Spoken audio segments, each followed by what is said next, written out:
Hi hello ಎಲ್ರಿಗೂ ನಮಸ್ಕಾರ. Welcome back to my cooking vlog. ನಾನಿವತ್ತು ಟೊಮೆಟೊ ಬಾತ್ ಮಾಡ್ತಾಯಿದ್ದೆ. ಸಿಂಪಲ್ಲಾಗಿ ಫಟಾಫಟ್ ಅಂತ ಹೇಗೆ ಮಾಡೋದು ಅನ್ನೋದನ್ನು ನಿಮ್ಮ ಜೊತೆ ಶೇರ್ ಮಾಡೋಣ ಅಂತೇಳಿ ಇದೊಂದು ಪುಟ್ಟ ವ್ಲಾಗ್. ಬನ್ನಿ ಏನೆಲ್ಲ ಇಂಗ್ರೀಡಿಯೆಂಟ್ಸ್ ಬೇಕು ನೋಡ್ಕೊಂಬರೋಣ. ಮೊದಲನೇದಾಗಿ ನಾನಿಲ್ಲಿ ಒಂದು ದಪ್ಪ ಈರುಳ್ಳಿ ಹೆಚ್ಚಿಕೊಂಡಿದ್ದೀನಿ. ಟೊಮೆಟೊ, ಪುದೀನ, ಕೊತ್ತಂಬರಿ ಸೊಪ್ಪು ಎಲ್ಲವನ್ನು ಕೂಡ ತೆಗೆದುಕೊಂಡಿದ್ದೀನಿ.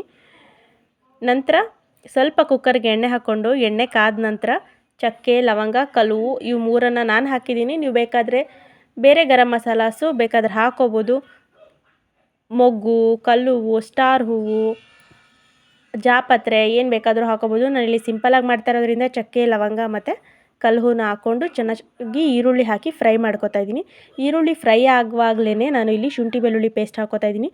ನೀವು ಬೇಕಂದರೆ ಶುಂಠಿ ಬೆಳ್ಳುಳ್ಳಿನ ಗ್ರೈಂಡ್ ಮಾಡಿ ಕೂಡ ಹಾಕೋಬೋದು. ನಾನು ಇನ್ಸ್ಟೆಂಟ್ ಪೇಸ್ಟ್ ಇತ್ತು, ಹಾಗಾಗಿ ಬೇಗ ಮಾಡ್ತಾ ಇರೋದ್ರಿಂದ 1 ಸ್ಪೂನ್ ಶುಂಠಿ ಬೆಳ್ಳುಳ್ಳಿ ಪೇಸ್ಟ್ ಕೂಡ ಹಾಕಿ ಈರುಳ್ಳಿ ಜೊತೆಗೇ ಫ್ರೈ ಮಾಡ್ಕೋಬೇಕು. ಇದೊಂದು ನೆನಪಿರಲಿ ಟೊಮೆಟೊ ಬಾತ್ ಮಾಡುವಾಗ. ನಂತರ ಸ್ವಲ್ಪ ಬಟಾಣಿ ಕೂಡ ಇತ್ತು, ಬಟಾಣಿ ಕೂಡ ಹಾಕ್ಕೊಂಡಿದ್ದೀನಿ. ನೀವು ಬೇಕಾದರೆ ಈಗ ಸೀಸನ್ ಇರೋದ್ರಿಂದ ಅವರೆಕಾಳು, ಕಾಳುಗಳು ಯಾವುದಾದ್ರೂ ನಿಮ್ಗೆ ಇಷ್ಟವಾಗಿರೋ ಕಾಳುಗಳನ್ನು ಹಾಕಿ ಕೂಡ ಟ್ರೈ ಮಾಡ್ಬೋದು. ತುಂಬಾ ಟೇಸ್ಟ್ ಚೆನ್ನಾಗಿರುತ್ತೆ. ಇದ್ಕಿದ ಬೇಳೆ ಎಲ್ಲ ಹಾಕಿ ಮಾಡಿದ್ರೆ ಚೆನ್ನಾಗಿರುತ್ತೆ. ನಂತರ ದಪ್ಪದಾಗಿ ಹೆಚ್ಚಿಕೊಂಡಿರೋಂಥ ಒಂದು 3 ಟೊಮೆಟೊ ತೆಗೆದುಕೊಂಡಿದ್ದೀನಿ. ಅದನ್ನು ಕೂಡ ಚೆನ್ನಾಗಿ ಫ್ರೈ ಮಾಡ್ಕೊತಾ ಇದ್ದೀನಿ.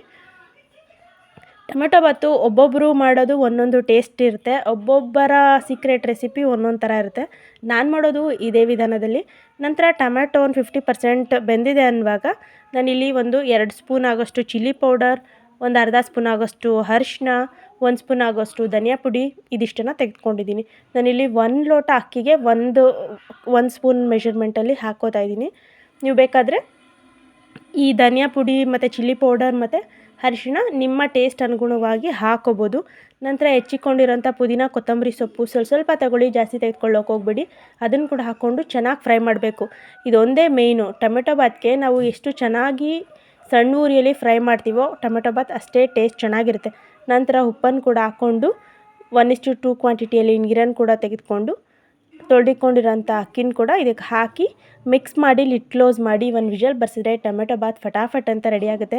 ನಿಮಗೂ ಕೂಡ ಟೊಮೆಟೊ ಬಾತ್ ಅಂದರೆ ಇಷ್ಟನಾ? ಇನ್ಸ್ಟೆಂಟಾಗಿ ಏನಾದರೂ ಮಾಡಬೇಕು, ಮಳೆ ಬರ್ತಾಯಿದೆ, ಖಾರವಾಗಿ ಏನಾದರೂ ಡಿನ್ನರಲ್ಲಿ ಮಾಡಬೇಕು ಅಥವಾ ಮಕ್ಕಳಿಗೆ ಬ್ರೇಕ್ಫಾಸ್ಟ್ ಟೈಮಲ್ಲಿ ಮಾಡಬೇಕು ಅಂದರೆ ಇದನ್ನು ಖಂಡಿತವಾಗ್ಲೂ ಫಟಾಫಟ್ ಅಂತ ಹೀಗೆ ಮಾಡಬಹುದು.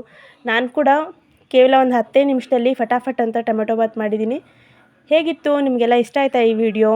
ಚೆನ್ನಾಗಿ ಬರುತ್ತೆ. ಒಂದ್ಸಲಿ ಇದೇ ವಿಧಾನದಲ್ಲಿ ನಾನು ಹೇಳಿರೋ ಅಂಥ ಕಡಿಮೆ ಇಂಗ್ರೀಡಿಯೆಂಟ್ಸ್ ಬಳಸಿ ಮಾಡಿ ತುಂಬಾ ಟೇಸ್ಟಿಯಾಗಿ ಟೊಮೆಟೊ ಬಾತು ಚೆನ್ನಾಗಿರುತ್ತೆ. ಈ ರೀತಿ ಫಟಾಫಟ್ ರೆಸಿಪಿ ನಿಮಗೆಲ್ಲ ಇಷ್ಟ ಆಯಿತಾ? ತಿಳಿಸೋದು ಮರಿಬೇಡಿ. Thank you for watching. Keep watching my channel.